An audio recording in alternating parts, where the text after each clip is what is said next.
మహాగణాధిపతయే నమః. ఓం గురుభ్యో నమః. ఓం శ్రీమాత్రే నమః.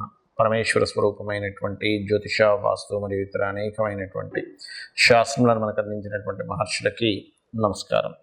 హయగ్రీవ హయగ్రీవ హయగ్రీవేతి యో వదేత్తస్య నిస్సరతే వాణి జన్మకన్యా ప్రవాహవత్. అరుణాం కరుణాతరంగితాక్షీం ధృతపాశాంకుశపుష్పబాణచాపాం అనిమాదిభిరావృతాం మయూకైః అహమిత్యేవ విభావయే భవానీం. శ్రీమాత్రే నమః. మనం ఈరోజు చెప్పుకోబోయేటువంటి అంశం ఏమిటి అంటే, ఒక్కొక్క అంశము వల్ల వారు దారిద్ర్యాన్ని అనుభవిస్తూ ఉంటారు. అందులో 12 లగ్నాల వారికి, ఒకవేళ లగ్నం తెలిస్తే లగ్నం నుంచి ఫాలో అవ్వండి, లేనట్లయితే 12 రాసులు తీసుకోండి. లగ్నం తెలియదండి, కొంతమందికి టైమ్ ఆఫ్ బర్త్ నోట్ చేయరు, అలాంటప్పుడు రాసి చూసుకుంటూ ఉంటారు. అటువంటి వారు కూడా ఈ యొక్క అంశంలో, అంటే మీరు ఏ విషయాల జోలికి వెళ్ళడం ద్వారా మీకు దారిద్ర్యం అనేటువంటిది ప్రారంభం అవుతుంది, ఎటువంటి పరిసరాలు మీ చుట్టూ ఉండకూడదు, ఇవి కనుక తెలుసుకోగలిగితే మీకు దారిద్ర్యం అనేటువంటిది మీకు దరిచేరదు. గుర్తుపెట్టుకోండి. ఇది ఒక్కొక్క లగ్నరీత్యా ఉంటుంది, దానికి మంత్రం కూడా ఏం చేసుకోవాలనేటువంటిది ఉంది. ముఖ్యంగా లగ్నము రాశి ఏమీ తెలియని వాళ్ళు కూడా ఏ మంత్రం చేసుకోవాలో కూడా చెప్తాను, దారిద్ర్యం దగ్గరికి చేరకుండా ఉండడానికి. 1 by 1 మనం ఇప్పుడు చెప్పుకుందాం. కుంభలగ్నము, కుంభరాశి. కుంభలగ్నము, కుంభరాశి వారు కనుక చూసుకున్నట్లయితే వీరికి దారిద్ర్య సంబంధించిన విషయాలు వేటి వల్ల వస్తాయి. వేటి వల్ల వస్తాయంటే, ఈ కుజుడు పాత్ర పోషిస్తుంటాడు ఎక్కువగా. కుజుడు యొక్క పాత్ర ఎక్కువగా ఉంటుంది కుంభం వారికి. బుధుడు యొక్క పాత్ర కూడా ఎక్కువగా ఉంటుంది. అంటే ఏమిటి, కమ్యూనికేట్ చేసేటప్పుడు కాస్త అగ్రెసివ్గా మాట్లాడడం వల్ల కానీ, అగ్రెసివ్గా వెళ్ళడం వల్ల కానీ వీరికి దారిద్ర్యం వస్తుంది. గుర్తుపెట్టుకోండి. అలాగే చేస్తున్నటువంటి వీళ్ళ అగ్రెసివ్ నేచర్ వల్ల చేస్తున్న ఉద్యోగము, చేస్తున్న వ్యాపారంలో దెబ్బపడుతుంది. అందుకని ఈ యొక్క విషయాలు చాలా జాగ్రత్తగా ఉండాలి. అలాగే అంటే ఆత్మాభిమానం అనేటువంటిది ఉండాలి, మనిషికి ఉండకూడదని కదా, కాస్త ఎక్కువగా ఉంటుంది కుంభలగ్నం వారికి, కుంభలగ్నం వారి, కుంభరాశి వారికి. కాబట్టి ఈ కుంభానికి మరియు సింహానికి ఉన్న ఇదేమిటంటే, పర్టికులర్గా వీళ్ళకి కెరియర్ రిలేటెడ్ సంబంధించినటువంటిది ఇంకా కరెక్ట్గా సెట్ అవ్వలేదు అనేటువంటి బాధ వీళ్ళని ఎప్పుడు తినేస్తూ ఉంటుంది. సింహలగ్నానికి ఒకటి, కుంభలగ్నానికి ఒకటి. ఎందుకంటే వీళ్ళకి వీళ్ళ లైఫ్లో ఏదైతే పోరాటం ఉంటుందో చూడండి, ఒక్కొక్క వ్యక్తి ఒక్కో దానికోసం పోరాడుతూ ఉంటాడు. అంటే అలా ఒక వ్యక్తి చిన్నప్పుడు చదువులో ఇబ్బంది అవుతూ పోరాటం ఉంటుంది, లేదా కొంతమందికి సెటిల్మెంట్ అవ్వడంలో పోరాటం, లేకపోతే ఒక వ్యక్తిని ఎవరైనా ప్రేమించి ఆ వ్యక్తిని దక్కించుకునేటువంటి దీంట్లోనే పోరాటం, లేకపోతే పెళ్ళి అయిపోయి వివాహమైనటువంటి భార్య కావచ్చు, భర్త కావచ్చు, వాళ్ళని కాపాడుకునే దాంట్లో, లేదా పిల్లల్ని కాపాడుకునే దాంట్లో, ఉద్యోగం కాపాడుకునే దాంట్లో వీళ్ళకి ఏమవుతుందంటే, కెరియర్ రిలేటెడ్ సంబంధించినటువంటిది నాకు సెట్ అవ్వకపోవడం వల్ల ఇంకా నేను ఇబ్బంది పడుతున్నాను అనేది వీళ్ళకి బాగా ఉంటుంది కుంభం వారికి. అందుకని ఈ కెరియర్ రిలేటెడ్ ఇష్యూస్ క్లియర్ అవ్వాలంటే మొట్టమొదటిగా మీరు చేయాల్సింది సుబ్రహ్మణ్యేశ్వర స్వామి ఆరాధన, లేదా నరసింహస్వామి యొక్క ఆరాధన. గుర్తుపెట్టుకోండి. అంటే ఇక్కడ రాంగ్ స్టెప్ వేస్తారు వీళ్ళు, కుంభం వాళ్ళు కూడా. అంటే ఒక కెరియర్లోకి వెళ్ళాల్సింది ఇంకోటి తీసుకోవడం. ఒక రకంగా మీరు మీ యొక్క కెరీర్ డెవలప్ చేసుకోవడానికి తీసుకోవాల్సిన స్టెప్స్ అలా కాకుండా ఇంకో రకంగా ప్లాన్ చేసుకోవడం. ఆవేశంలో ఏదో ఒక కెరీర్ పరంగా ఒక నిర్ణయం తీసుకోవడం, ఆవేశంగా జాబ్ వదిలేయడం. కొన్ని కేసెస్లో అయితే నేను చూసాను, కుంభం, సింహలగ్నం వారు మంచి పొజిషన్లో ఉంటే కూడా అక్కడ ఆఫీసర్తోనో లేకపోతే ఎవరితోనో ఏదో గొడవ పడి అక్కడ కెరీర్ వదిలేయడం జరిగింది. వదిలేసిన తర్వాత వాళ్ళంతా మంచి పొజిషన్లో, సాఫ్ట్వేర్ రంగాల్లో మంచి పొజిషన్లో, ఒక మంత్లీ ఒక 5 lakh 6 lakh శాలరీ వస్తున్న వాళ్ళు వదిలేసి ఆ గొడవ నుంచి బయటకు వచ్చి ఇంకో దానిలో జాయిన్ అవ్వడానికి తక్షణమే వెంటనే దొరక్క, వాళ్ళకి చూస్తే ఈఎంఐస్ పక్కన బోల్డ్ అంత ఈఎంఐస్ ఉండేసరికి ఏదో కాంప్రమైజ్ అయ్యి అప్పటిదాకా 5 లక్షలు శాలరీ చేసి ఆ వ్యక్తి నెలకి 3 లక్షల శాలరీకో 2 లక్షల శాలరీకో ఫస్ట్ జాయిన్ అయిపోయి, మరి 5 లక్షల శాలరీ వచ్చినప్పుడు ఈఎంఐస్ ఎక్కువ పెట్టుకుంటాడు మనిషి. ఈ 3 లక్షలు 2 లక్షలు వచ్చేసరికి ఈఎంఐలకి అయిపోతుంది. కాబట్టి ఏమిటి, కెరియర్ చేసే జాబ్ విషయంలో తొందరపాటు నిర్ణయాలు మీకు దారిద్ర్యానికి ముఖ్యంగా హేతు అవుతుంది. కాబట్టి ఈ యొక్క విషయంలో జాగ్రత్తగా ఉండాలి. అలాగే కొంతమందికి హెడ్, అంటే తీవ్రమైన జ్వరాలు, హెడ్ రిలేటెడ్ సంబంధించిన పెయిన్ రావడము, ఈ కంటికి సంబంధించిన ఇబ్బంది రావడము, లేకపోతే పెయిన్ అంటే ఒక్కోసారి బాడీ పెయిన్స్ వస్తూ ఉంటాయి. వాటి వల్ల కూడా కొంత ఎక్కువగా అనుభవిస్తూ ఉంటారు. మరి ఇవన్నీ రాకుండా ఉండాలంటే ఎక్కువగా నరసింహస్వామి, సుబ్రహ్మణ్యేశ్వర స్వామి ఆరాధన మీకు ఆ దారిద్ర్యం నుంచి బయటపడేస్తుంది.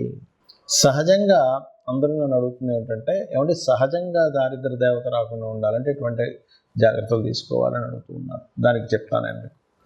ఒకటి గుర్తుపెట్టుకోండి, ఇంట్లో గనక సూర్యోదయం అయిన తర్వాత కూడా ఎక్కడ పక్కలెత్తకుండా నిద్రపోతూ ఉన్నట్లయితే దారిద్ర దేవత ఖచ్చితంగా ఇంట్లో ఎంటర్ అవుతుంది. అంటే మీరు అనుకోవచ్చు, ఏమండి మా ఇంటి పక్కన పెద్ద బంగ్లా ఉంది, ఆ ఇంట్లో పిల్లలు అయితే అసలు పెద్దాక లేగరు, ఇంట్లో ఎవరు అసలు ఇచ్చేరైనా బాగానే ఉందంటే ఒకటే గుర్తుపెట్టుకోండి, వాళ్ళకి పూర్వజన్మల్లో చేసిన పుణ్యము వల్ల ధనాయోగం అనేటువంటిది బలంగా ఉంటుంది.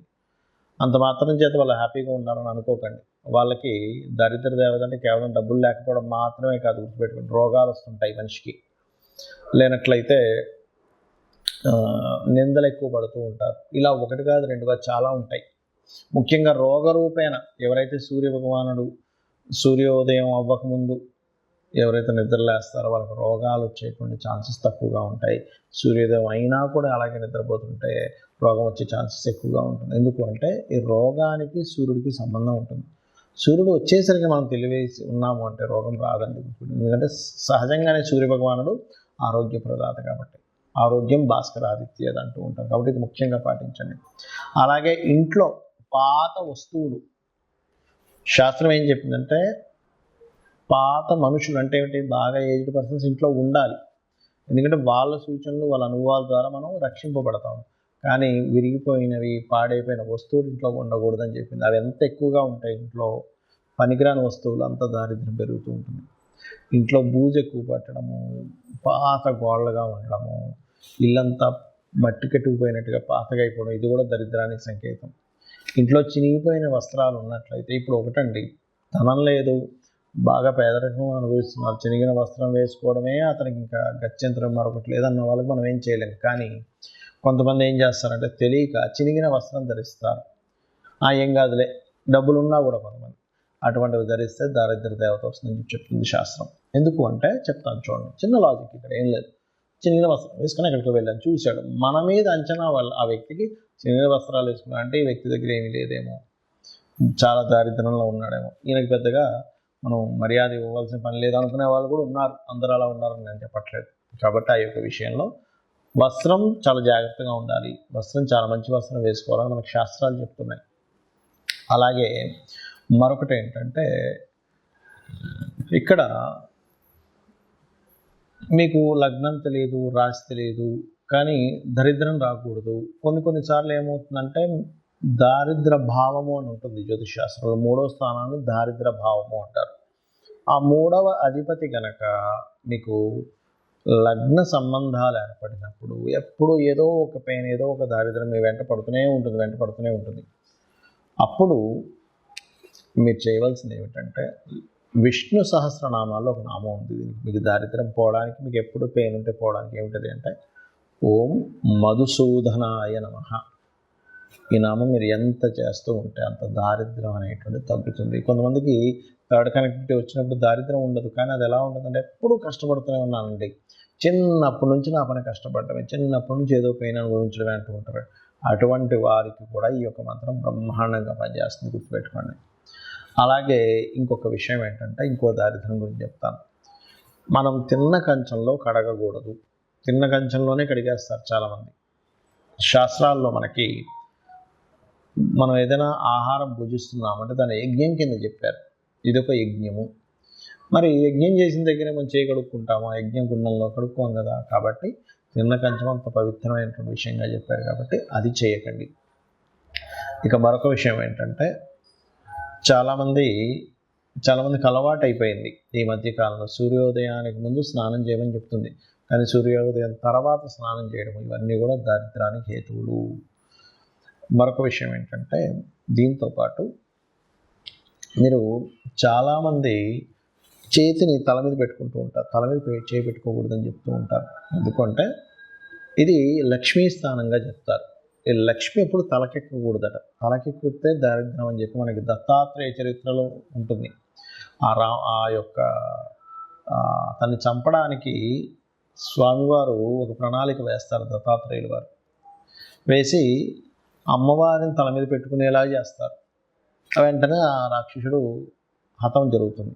కాబట్టి పెట్టుకోకూడదని చెప్తుంది శాస్త్రం. దీనికి మళ్ళీ ఎక్కడెక్కడ చేయి పెట్టుకుంటే మంచిది అనేటువంటిది పాదం దగ్గర, మోకాళ్ళ దగ్గర, కాళ్ళ దగ్గర, పొట్ట భాగంలోని, ఈ రకంగా ఈ నుదుటి భాగంలోని ఇక్కడ చేతులు పెట్టుకొని కొన్ని నామాలు, లలితాసహస్రనామాలు చదివితే అదృష్టం కలిసి వస్తుందని చెప్పింది శాస్త్రం. ఎక్కడా కూడా మీరు ఓన్లీ తల మీద పెట్టుకోకుండానే కాకుండా ఎక్కడ ఏ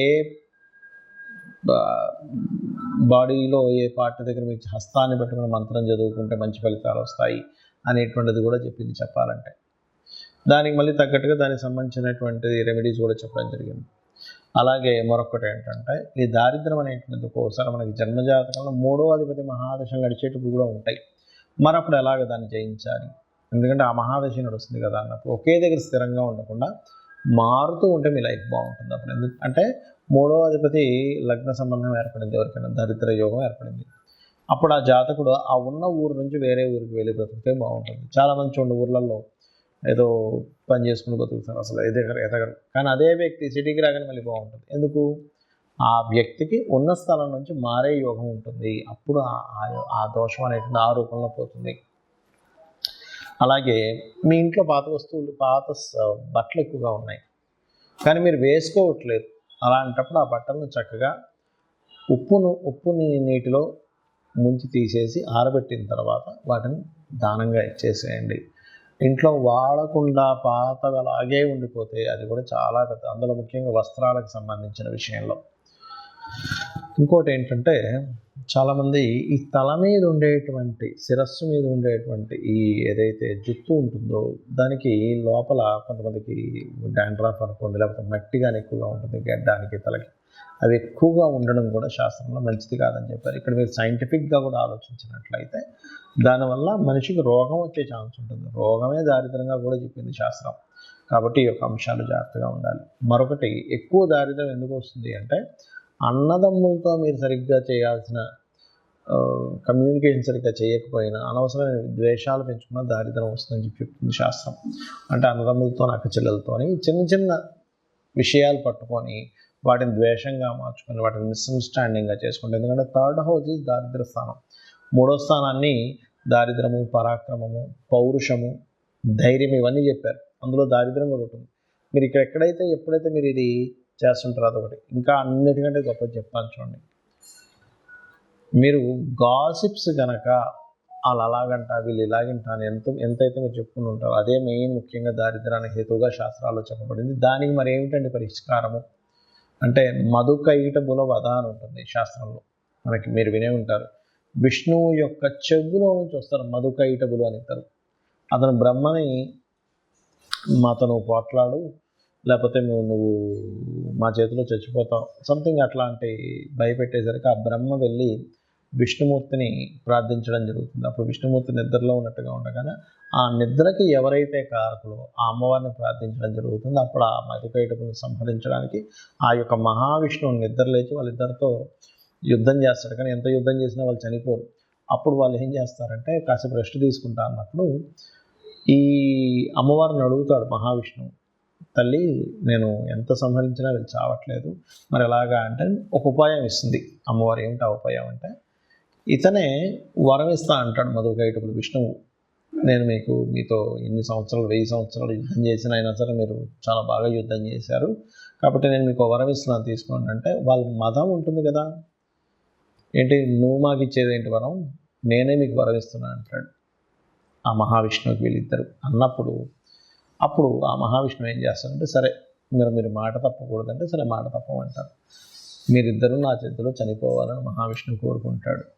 అప్పుడు వాళ్ళు ఏం చేస్తారంటే, ఓహో అలాగా అయితే చనిపోతాం కానీ నీరు లేని ప్రదేశంలో మమ్మల్ని చంపాలి అంటారు.